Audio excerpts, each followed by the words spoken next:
James Gunn has dropped the poster for Supergirl, and it reads, here it is, truth, justice, whatever. 69. Alan, what do we think of this poster? Truth, justice, whatever. It comes out June 26, 2026 next year, filmed for IMAX. What do we think? Well, if Superman is a Boy Scout, Supergirl is his slutty sister. I get that impression. I think they're taking a version of the Supergirl character from the Tom King comics that was sort of a re-examining of who she is. Mm-hmm. But I think doing that before you've established who she is may not be the right move. I don't know. Technically, this is a way of establishing who she is. Well, and it's also to create a character arc of sorts. Well, we will see the trailer. I think tomorrow it drops. The trailer will drop. We'll react to it on Friday. No reason to do a emergency stream for that, but we will talk about it Friday with the trailer. I don't know. Here's one prediction. Crypto will piss on someone in the trailer. Yeah. Or on something. Yes. Yeah. I saw a post from someone who claims to have seen the trailer and says it's total dog piss, and with laughing and crying emoji. Yeah, an emoji's basically saying he's joking. Mm-hmm. But I suspect crypto will be a big part of this. And so more crypto. Yeah, I love that how we analyze a tweet word by word, and now we're going to add emojis to our analysis. Yeah, well, the emoji was effectively he's joking, but he said that I've seen the trailer. It's total dog piss. I think it's a reference to crypto pissing in it. I don't know. I'm going to be honest. I don't really like, now that I've seen Gunn's Superman and Peacemaker, and I don't really like the direction. I don't think it's a very serious take. What Snyder was doing maybe went too hard one way in terms of realism and taking it seriously, and they were heroes of mythic proportions, but it was more interesting than what we've seen from Gunn so far. But I'm willing to give it a shot. Alan, any thoughts? And I don't like the truth, justice, and whatever. Yeah, I mean it will fall perfectly in line with the Gunverse. That attitude is. I mean, look, I like Gunn with the Guardians. He is great at that. Guardians, even the Suicide Squad, right, was very good, and that's in his wheelhouse. Yeah. I don't know that shepherding a connected universe is in his wheelhouse, much less the character of Superman.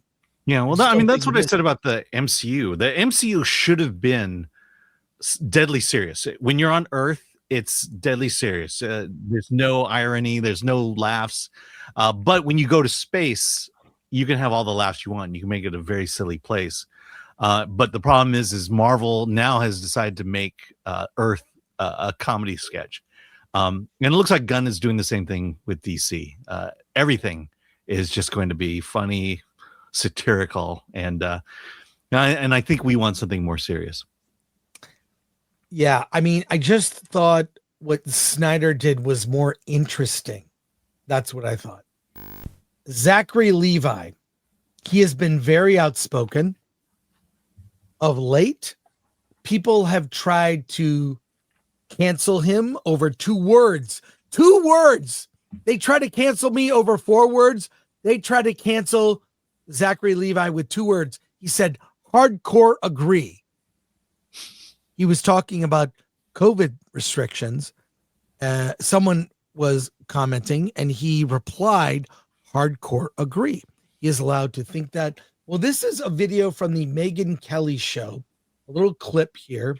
And she gets some very good interviews.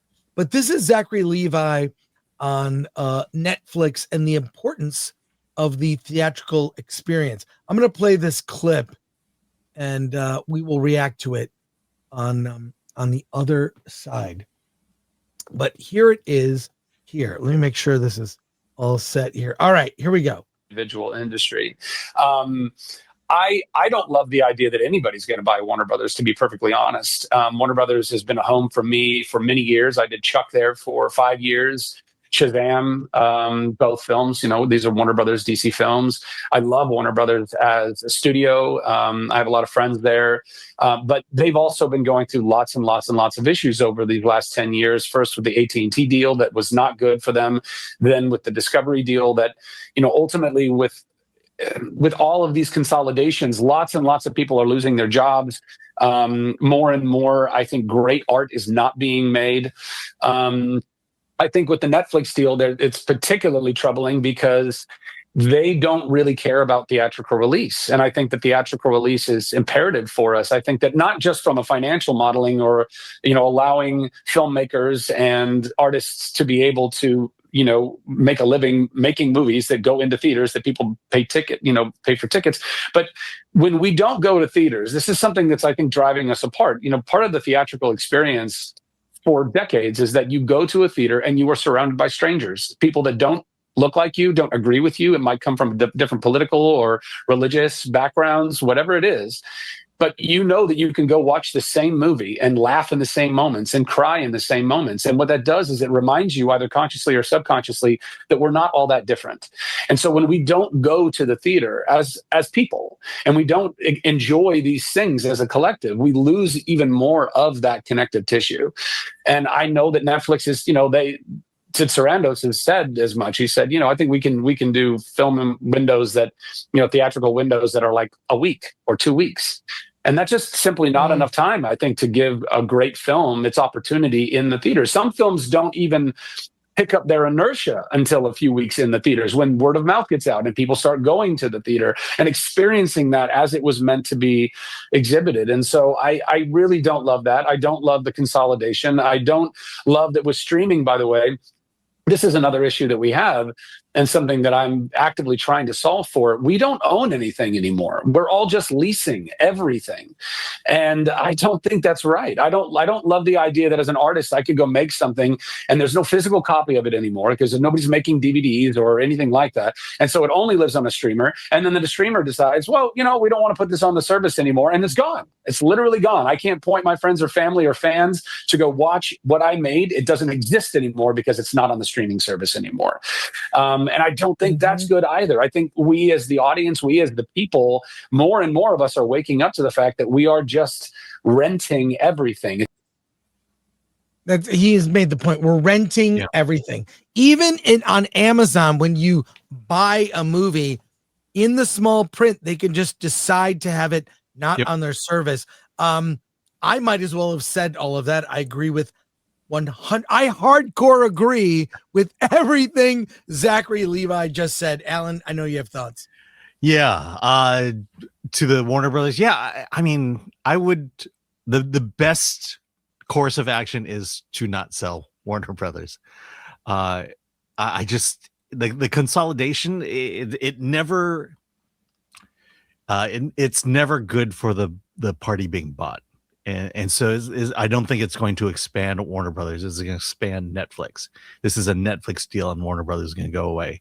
And then the theatrical window, ever since COVID, I think people have been trying to isolate us for a very long time. In fact, look, we're streaming here by ourselves, and then lastly, the physical media. Right now, I don't buy online unless it's a movie I know I don't care about. I'll just go to Amazon, I'll pay the money, and I'll buy the DVD, and it'll sit in my corner while I watch the streamer because I got the digital code from it.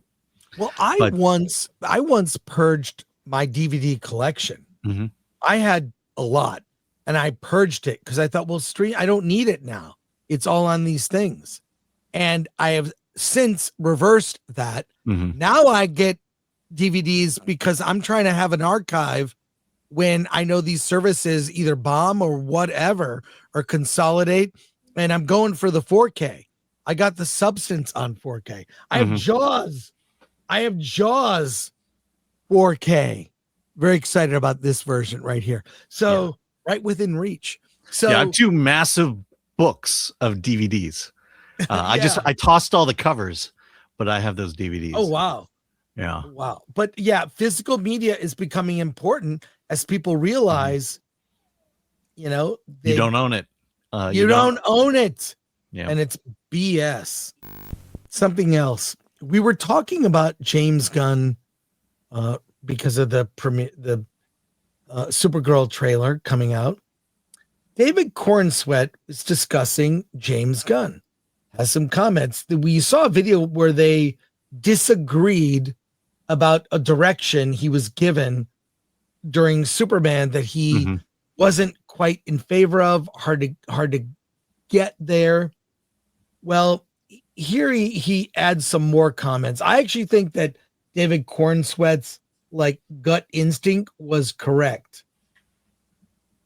So here let's see what he has to say here when he during this interview.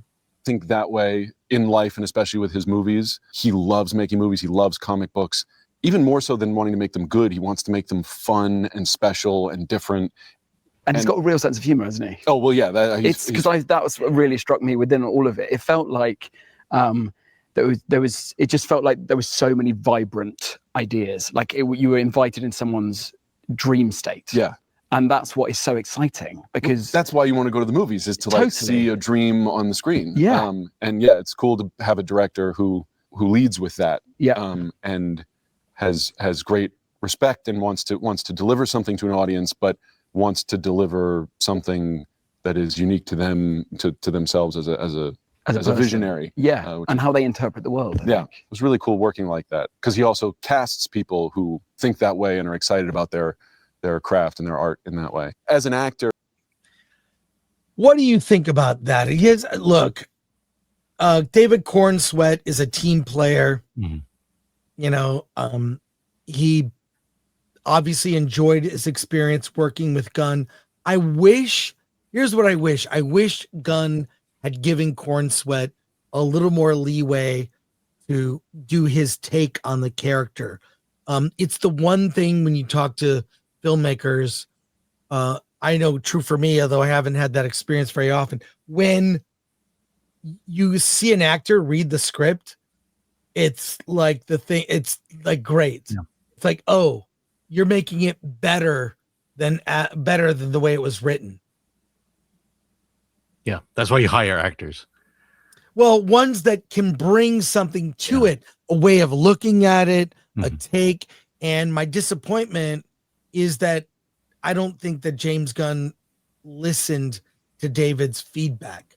At least give him one for you, one for me. We'll see what works in the edit. Let David Corenswet, but I like that he has positive things to say about James Gunn. He worked with him, so that's cool. I think here's a theory I have about James Gunn. I think he has an idea of where the DC universe is going, and he had that idea when he made Superman. The problem was that he wasn't able to communicate that idea to most of the audience. Yeah, and I wish if there's a direction that Superman is going to go, he didn't quite set the direction very well, because I don't think we really have a compass as to where the next movie is going to be. Well, and I think that's the fault of the filmmaker. Well, I'll just say this: I hope that Superman gets more screen time in the next Superman movie. That's all I have to say. Yeah, like Black Panther. Yeah, true.